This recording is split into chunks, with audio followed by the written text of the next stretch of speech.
সবাই কেমন আছে? এই তো আমরা অনেক ভালো আছি। ঠান্ডার মাঝে ভালো থাকতে হয়। মেজাজ মর্জি ঠান্ডার সাথে সাথে সবই ঠান্ডা থাকে, তবে খাওয়া দাওয়ার একটু পরিবর্তন আনতে হয় মাঝে মাঝে। এই জন্য একটু পরিবর্তন নিয়ে আসলাম। আসসালামু আলাইকুম আমার আপু ভাইয়ারা, সবাই কেমন আছেন? আমরা তো অনেক ভালো আছি। এই তো আলহামদুলিল্লাহ। আজকে আমার কোনো খাবারই ভালো লাগে না। এত ঠান্ডার মধ্যে কোনো খাবার ভালো লাগে বলেন? মানে অসহ্যকর ঠান্ডা, মাইনাস।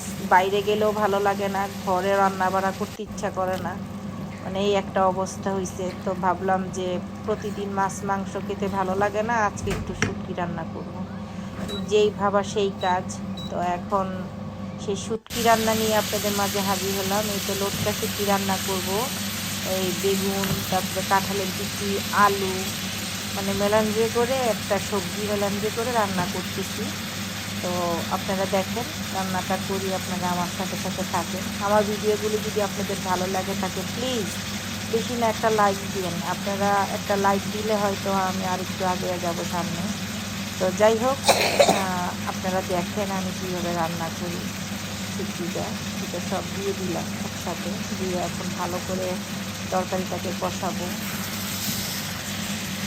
তরকারিটা ভালো করে কষিয়ে ঢেকে ঢেকে রান্না করব। আর আমি তরকারি রান্না করতে গেলে কি পরিমাণে ধোয়া যে হয় যে বলার মতো না। কার কার আমার মতো এরকম তরকারি রান্না করতে গেলে ধোয়া হয় বলবেন। আমি তো ভাবি যে শুধু আমি রান্না করতে গেলে মনে হয় এত ধোঁয়া ওঠে। তো যাক, অবশেষে আমার তরকারিটা হয়ে গেছে। এখন নামানোর কিছু আগে একটু ধনেপাতা কেটে দিয়ে দিলাম। ধনেপাতা দিলে আসলে তরকারির স্বাদটা একটু দ্বিগুণ বাড়ে।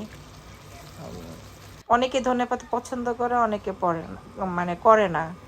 ধনেপাতা খেতে পছন্দ করে না। যেমন আমার আব্বা কখনোই ধনেপাতা পছন্দ করতো না। মানে আমার আম্মা তরকারি রান্না করলে বলতো একটু ধনেপাতা দিতে পারি না তোর বাবার জন্য। তো যাই হোক, আমরা খুব পছন্দ করি। তো শেষে আর কি থাকা যায়, শুটকি রান্না করছি আর ভাত খাবো না, তাই কি হয় বলেন তো আপু ভাইয়ারা? শেষে একটুখানি ভাত নিয়ে বসে গেলাম আপনাদের সাথে, মানে খাওয়াটা শেয়ার করলাম যে কীরকম হয়েছে তরকারিটা।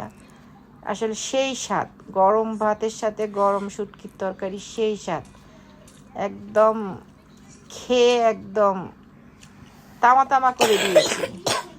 লাস্টে দেখবেন যে প্লেট চেটে চেটে খাচ্ছি। তো আপনারাও এরকম রান্না করে খেয়ে দেখবেন। মানে শুটকি বেগুন দিয়ে, বিশেষ করে শুটকির সাথে যাই বেগুন, বেগুনের রাজা শুটকি। মানে কথায় আছে না যে শুটকি কি দিয়ে রান্না করলে ভালো লাগে, সেটা হচ্ছে বেগুন। তো আজকে সেরকম করেই রান্না করছি।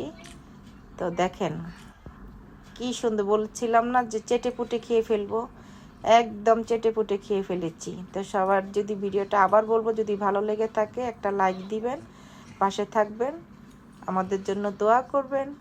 আল্লাহ হাফেজ।